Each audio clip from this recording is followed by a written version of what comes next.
Wareegama gootaa. Goonni gootaan irraa abbaan wallee warraaqsaa artistiin qaroo sabaa gameessi ilma dhugaa artistii Haacaaluu Hundeessaa wareegama hadhaayaa wareegamuun dukkana guddaa dachii Oromiyaa fi ummata Oromootti buuse. Dachii Oromiyaattuu gadda uffatee Oromiyaan qacalee ilma ishee Haacee du'aan dhabde. Daguun nyaatamuu ilma isheettu gadaamessa harmee Oromiyaa dhiigsee. Haacaaluun lixa Oromiyaa handhuura qabsoo magaalaa Ambootti lafa magaalaa guddoo Oromiyaa Finfinnee irraa kiiloomeetira 125 fagaattu keessatti abbaa isaa obbo Hundeessaa Boonsaa fi harmee isaa aadde Guddattuu Horaa irraa bara 1978 dhalate. Haacaaluun abbaa fi haadha isaatiif mucaa shanaffaa yoo ta'u ummata Oromootiif tokkicha qixxee kumaatamaati. Haaceen ilmi dachiin lixa Oromiyaa magaalaan Amboo biqilchite obbolaa dhiiraa 6 fi obbolaa durbaa 4 wajjin Oromiyaa balloo keessatti maatii isaaf loon tiksaa guddate. Haaceen barnoota isaa hamma kutaa 12ffaa kan barate yoo ta'u jaalala muuziqaatiin mooyatame barnoota dhaabuun gara muuziqaa gore. Haaceen ijoollummaa isaatii kaasee fedhii muuziqaa keessa isaa jiruun mooyatamuun hayyamaa fi fedha muuziqaa baasuu abbaa irraa waan hin argatiniif hamma jabaatutti bakka loon tiksutti sirbaa guddate. Abbaan Haacee akka inni baratee bakka guddaa ga'uuf hawwii guddaa qabu ture. Abbaan Haacee Hundeessaan waa'ee muuziqaa kana yoo dubbatan weellisaan gooloo hin qabu goola malee jechuun ilma isaanii gorsu. Garuu fedhiin muuziqaa keessa isaa jiru lolaa fi fedhii abbaa isaatiin hin daangeffamne.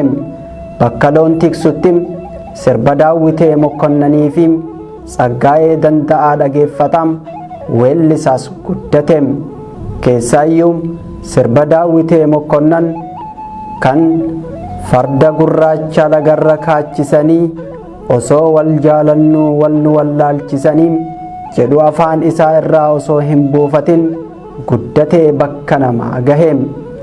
Haacaaluun barnoota isaatiin barataa cimaa ta'us miirri inni qabu muuziqaan qabsoo ummata Oromoo utubuu ture. Gootichi ilmi sabaa Haacaaluun sababa qabsoo ummataatiin bara 1995 umrii isaa ganna 17tti qabamee mana hidhaa Karchallee Ambootti darbame. Haaceen mucaa kichuu dhaloota isaatiin kichuu citee sabni gadda isaatiin liqinfame kun mana hidhaa Amboo keessatti hojii jajjabduu hojjechuun galma seenaa jireenya isaa keessatti ijaarate. Manni hidhaa magaalaa Amboo Haacaaluuf bakka eenyummaa uumamaan badhaafame daran itti gabbifatee fi bakka maalummaa qabsoo itti barateedha. Waggoota 5 mana hidhaa kanatti dabarseen Haaceen ilmi Hundeessaa mana hidhaa keessatti namoota qubee qubeessuu hin dandeenyeef barnoota ga'eessotaa kennuun namoota baay'eef ilma wabii jireenyaa ta'eedha. Artisti Haacaaluu Hundeessaa gorsa abbaa isaa Hundeessaa Boonsaa kan jabaadhu manni hidhaa qoraasuma dhiiraatii jedhu sammuutti fudhachuun mana hidhaa keessa taa'ee sirba albama isaa keessa 9 mana hidhaatti barreesse.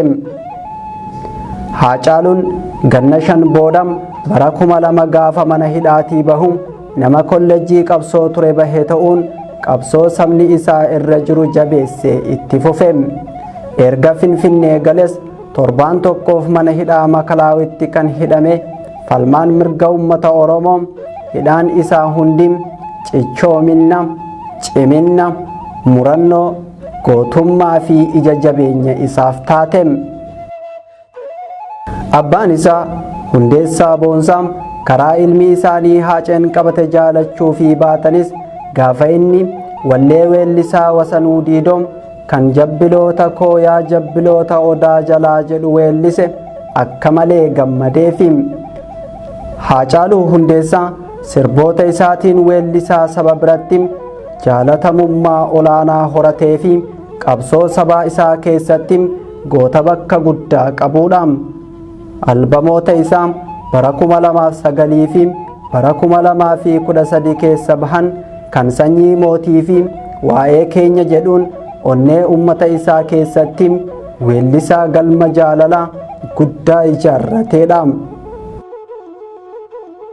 Sirboota qeenxee kanneen akka maalan jiraa, jirra, eessa jirta jedhuun qabsoo ummataa fullaasee leenca bakkaan gaheedha. Haacaaluu Hundeessaa aadde Faantuu Dammisoo Diroo wajjin bultii ijaarachuun abbaa ijoollee lamaa yoo ta'u, daa'ima isaa hangafa Wabii Haacaaluu Hundeessaa tan lammataa Milkii Haacaaluu Hundeessaa jechuun Haaceen haadha mana isaatiif jaalalaa fi kabajaa guddaa qabaachuu irraa kan ka'e albama isaa jalqabaa irratti oolmaa kee jedhee sirbeefii jira. Haati mana isaatis yeroo inni mana hidhaa turetti nuffii tokko malee yeroo dheeraa deddeebi'uun mana hidhaatti isa gaafataa akka turtee fi maatii hundee irraa jaalalaan ijaarame akka ta'e mirkaneessite. Haaceen ilmi Hundeessaa sirba isaatiin warraaqsa uummanni Oromoo bara 2014 irraa jalqabee geggeessaa tureen onnachiisaa, jajjabeessaa, qaamaanis qabsoo keessatti hirmaataa goota tureedha. Haacaaluun weellisaa maqaa gaarii fi gurra guddaa horate qofa osoo hin taane nama kabajaa gootummaatiin kiila lixe ta'us hojiileen isaa ragaa bahu. Koonsartii lammiin lammiif jedhu kan bara 2018 keessa galma Barkubeetti qophaa'een saba dammaqsee 4 kiiloofsitu aane jechuun saba Oromoo aantummaa masaraa mootummaaf qabu weellisaa akeekeedha. Haacaaluun injifannoo Adawaa yoo kaasu nuhii mitii fardeen keenya ni beekan bareechanii gaafa gaarreen Adawaa gaafa maqaleessanii jechuun aantummaa Oromoon injifannoo Adawaaf qabu goota faarseedha. Haacaaluun goota hammeenya sirna gita bittootaa ifaan hadheeffate balaaleffataa turee fi jala muruun goota abbaa biyyummaa Oromoof qabsaa'aa tureedha. Wallee fi geerrarsa isaa keessatti jechoota akka rasaasaa diina lafaa butuun qabsoo ummataa kan geggeessaa ture Haacaaluun saba isaa biratti kabajaa fi jaalala olaanaa diina biratti jibbaa guddaa aartistii horateedha. Aartistii Haacaaluu Hundeessaa ani biyya koo keessaa dheessee hin bahu jechuun biyya isaa keessa taa'ee saba isaatiif qabsaa'aa goota turee fi goota ejjennoo biyya irraa bahuu diduu irratti cichaa hamma gaafa wareegamuutti nama qabsoo sabaa nama qabsoo abbaa biyyummaa geggeessaa tureedha. Sababa qabsoo isaatiin yeroo baay'ee doorsisa qaamota garaagaraatiin irra gahaa ture danda'e biyya isaa keessatti qabsaa'aa ture. Haacaaluun ummata Oromootiif qabsaa'aa gaachana goota aanaa fi aantee abdii boruu abbaa geerrarsaa fi dhuka qabsoo Oromoo qabsaa'aa mirga dhala namaa qaroo saba kanaati. Haacaaluun yeroo lubbuun jirutti goota nafxanyaan diina Oromoo ta'uu ifaa fi bilisaan waltajjiilee fi miidiyaalee gurguddaa irratti dubbatuun goota gurri fagaateedha. Afgaafii torbee darbe OMN irratti taasiseen warri lubbuun hobbaafatan jechuun kanaasa'e Haaceen madaa fi gadaannisa jireenyaa saba isaa irratti dhiisee darbe. Ilmi Hundeessaa Boonsaa kana qofaan hin dhiifne. Ani guyyaa gara guyyaatti magaalaa Finfinnee tana keessatti doo wajjin tarkaanfataa jira jedhe. Garuu du'a gootaa du'uun na hin sodaachisu, du'a gadhee du'uun sodaadha jedhe saba isaatiif waan itti deemaa jiru dhaammate. Haacaaluu Hundeessaan goota rakkoo saba isaatiif hadoodu qaroo gamnummaa fi gootummaan isaa diinaaf yaaddoo ta'eedha. Inni goota qaarriffaa diinaa jidduu taa'ee gabrummaa sabni isaa keessa jiru nama walleen sagalee ol fuudhee lallabe. Torbee darbe artistoota gameeyyii akka Nuhoo Goobanaa fi Haloo Daawwee bira deemee deeggarsa godhuun jajjabeesse. Edaa inni gaafasum nagaa dhaammate. Haacaaluu Hundeessaa osoo mana ijaarate jireenya miidhagaa jiraachuuf hawwu osoo daa'imman isaa waame ergachuuf hamilchum bilisummaa Oromiyaa arguuf dharra'ee osoo dheebotum akkuma dheebotetti warra jibbaa Oromummaatiin guutamaniin handhuura Oromiyaa magaalaa Finfinnee lafa abbaa biyyummaa saba Oromoo mirkaneessuuf qabsaa'aa ture keessatti Aqaaqii naannawa koondoominiyeemii Galaan jedhamutti waxabajjii 29 bara 2020 galgala keessaa sa'aatii 3 walakkatti konkolaataa isaa keessatti rasaasaan tumame ajjeefame. Wareegamni Haacaaluu dukkana roobaa naasuu bakakkaa saba bal'aa Oromootti buuse. Oromiyaatu gaddaan liqinfame. Gadda isaattuu godaannisa seenaa ta'e. Tasatti nyaatamee kichuu muramuu isaattu saba mar'imaan gube. Haacaaluun Oromummaa isaa qofaan ajjeefame. Ajjeechaan Haacaaluu Hundeessaa irratti raawwatame ajjeechaa Oromoo miiliyoona 50 olii irratti raawwatameedha. Ajjeechaan isaa Oromummaa ajjeesuu irratti xiyyeeffate. Goonni akka Haacaaluu qaamaan du'us seenaan isaa abad hin du'u. Saba isaa keessaan jiraata. Qabsaa'aan ni kufa, qabsoon itti fufa. Wareegama qofaan bilisummaan dhufa. Lubbuu Haacaaluu Hundeessaa boonsaatiif jannata hawwina. Maatii Haacaaluu Hundeessaa, firoottan isaa fi uummata Oromoo hundaaf jajjabina hawwina. Kaayyoon wareegama isaa galmaan ni geenya. Ani kan qopheesse Siraa Sabaaf ogeessi kaameraa fi ediitarri Abdii Jamaal Nafaana ture. Wareegama gootaa. Goonni gootaan irraa abbaan wallee warraaqsaa artistiin qaroo sabaa gameessi ilma dhugaa artistii Haacaaluu Hundeessaa wareegama hadhaayaa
Wareegama gootaa.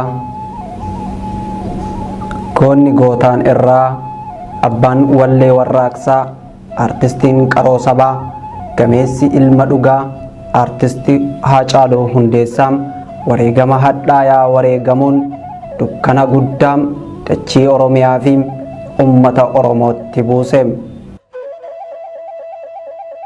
Dachii Oromiyaattu gadda uffatee Oromiyaan qacalee ilma ishee Haacee du'aan dhabde.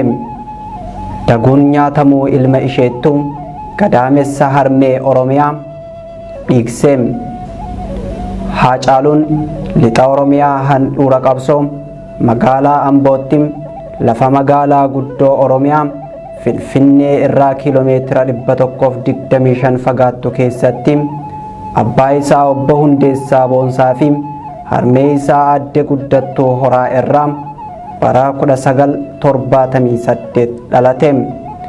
Haacaaluun abbaa fi haadha isaatiif mucaa shanaffaa yoo ta'u ummata Oromootiif tokkicha qixxee kumaatamaati. Haaceen ilmi dachiin lixa Oromiyaa magaalaan Amboo biqilchite obbolaa dhiiraa 6 fi obbolaa durbaa 4 wajjin Oromiyaa balloo keessatti maatii isaaf loon tiksaa guddate. Haaceen barnoota isaa hamma kutaa 12ffaa kan barate yoo ta'u jaalala muuziqaatiin mooyatame barnoota dhaabuun gara muuziqaa gore. Haaceen ijoollummaa isaatii kaasee fedhii muuziqaa keessa isaa jiruun mooyatamuun hayyamaa fi fedha muuziqaa baasuu abbaa irraa waan hin argatiniif hamma jabaatutti bakka loon tiksutti sirbaa guddate. Abbaan Haacee akka inni baratee bakka guddaa ga'uuf hawwii guddaa qabu ture. Abbaan Haacee Hundeessaan waa'ee muuziqaa kana yoo dubbatan weellisaan gooloo hin qabu goola malee jechuun ilma isaanii gorsu. Garuu fedhiin muuziqaa keessa isaa jiru lolaa fi fedhii abbaa isaatiin hin daangeffamne. Bakka loon tiksutti sirba Daawwitee Mokkonnanii fi Tsaggaayee Danda'aa dhageeffataa weellisaas guddate. Keessaayyuu sirba Daawwitee Mokkonnan kan farda gurraacha lagarra kaachisanii osoo wal jaalannuu wal nu wallaalchisanii jedhu afaan isaa irraa osoo hin buufatin guddatee bakka namaa gahe. Haacaaluun barnoota isaatiin barataa cimaa ta'us miirri inni qabu muuziqaan qabsoo ummata Oromoo utubuu ture.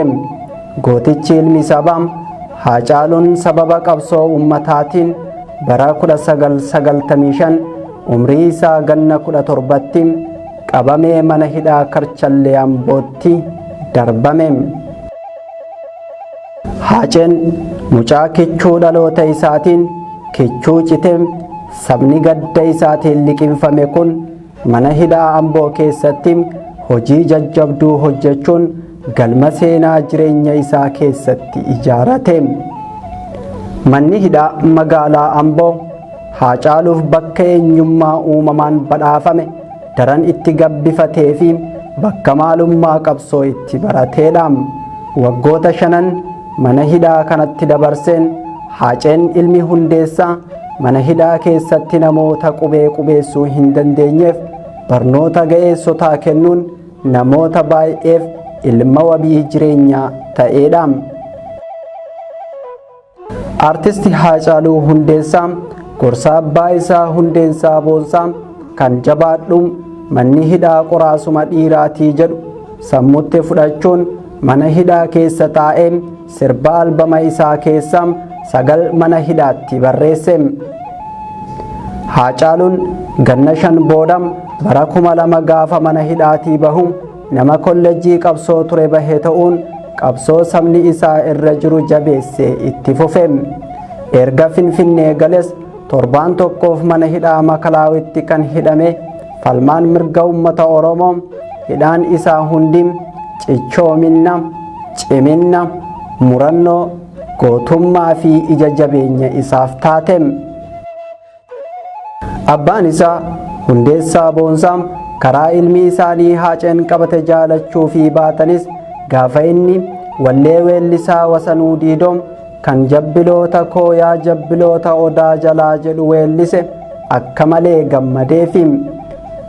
Haacaaluu Hundeessaa sirboota isaatiin weellisaa saba biratti jaalatamummaa olaanaa horatee fi qabsoo sabaa isaa keessatti goota bakka guddaa qabuudha.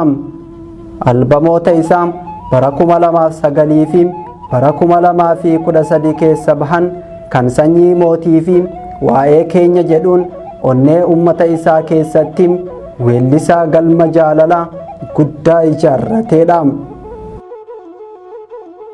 Sirboota qeenxee kanneen akka maalan jiraa, jirra, eessa jirta jedhuun qabsoo ummataa fullaasee leenca bakkaan gaheedha. Haacaaluu Hundeessaa aadde Faantuu Dammisoo Diroo wajjin bultii ijaarachuun abbaa ijoollee lamaa yoo ta'u, daa'ima isaa hangafa wabii Haacaaluu Hundeessaa tan lammataa Milkii Haacaaluu Hundeessaa jechuun Haaceen haadha mana isaatiif jaalalaa fi kabajaa guddaa qabaachuu irraa kan ka'e albama isaa jalqabaa irratti oolmaa kee jedhee sirbeefii jira. Haati mana isaatis yeroo inni mana hidhaa turetti nuffii tokko malee yeroo dheeraa deddeebi'uun mana hidhaatti isa gaafataa akka turtee fi maatii hundee irraa jaalalaan ijaarame akka ta'e mirkaneessite. Haaceen ilmi Hundeessaa sirba isaatiin warraaqsa uummanni Oromoo bara 2014 irraa jalqabee geggeessaa tureen onnachiisaa, jajjabeessaa, qaamaanis qabsoo keessatti hirmaataa goota tureedha. Haacaaluun weellisaa maqaa gaarii fi gurra guddaa horate qofa osoo hin taane nama kabajaa gootummaatiin kiila lixe ta'us hojiileen isaa ragaa bahu. Koonsartii lammiin lammiif jedhu kan bara 2018 keessa galma Barkubeetti qophaa'een saba dammaqsee 4 kiiloofsitu aane jechuun saba Oromoo aantummaa masaraa mootummaaf qabu weellisaa akeekeedha. Haacaaluun injifannoo Adawaa yoo kaasu nuhii mitii fardeen keenya ni beekan bareechanii gaafa gaarreen Adawaa gaafa maqaleessanii jechuun aantummaa Oromoon injifannoo Adawaaf qabu goota faarseedha. Haacaaluun goota hammeenya sirna gita bittootaa ifaan hadheeffate balaaleffataa turee fi jala muruun goota abbaa biyyummaa Oromoof qabsaa'aa tureedha. Wallee fi geerrarsa isaa keessatti jechoota akka rasaasaa diina lafaa butuun qabsoo ummataa kan geggeessaa ture Haacaaluun saba isaa biratti kabajaa fi jaalala olaanaa diina biratti jibbaa guddaa aartistii horateedha. Aartistii Haacaaluu Hundeessaa ani biyya koo keessaa dheessee hin bahu jechuun biyya isaa keessa taa'ee saba isaatiif qabsaa'aa goota turee fi goota ejjennoo biyya irraa bahuu diduu irratti cichaam hamma gaafa wareegamuutti nama qabsoo abbaa biyyummaa geggeessaa tureedha. Sababa qabsoo isaatiin yeroo baay'ee doorsisa qaamota garaagaraatiin irra gahaa ture danda'eem biyya isaa keessatti qabsaa'aa ture. Haacaaluun ummata Oromootiif qabsaa'aa gaachana goota aanaa fi aantee abdii boruu abbaa geerrarsaa fi dhuka qabsoo Oromoo qabsaa'aa mirga dhala namaa qaroo saba kanaati.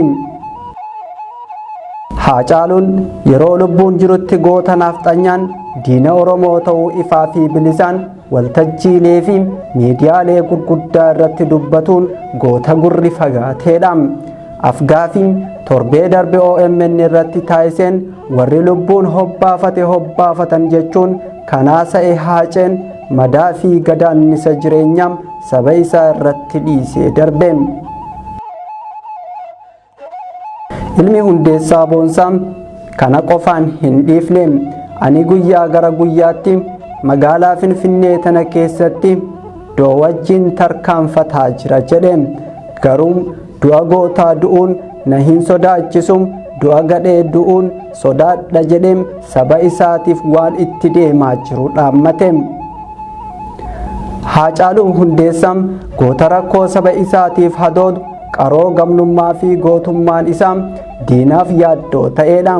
Inni goota qaarriffaa diinaa jidduu taa'ee gabrummaa sabni isaa keessa jiru nama walleen sagalee ol fuudhee lallabe.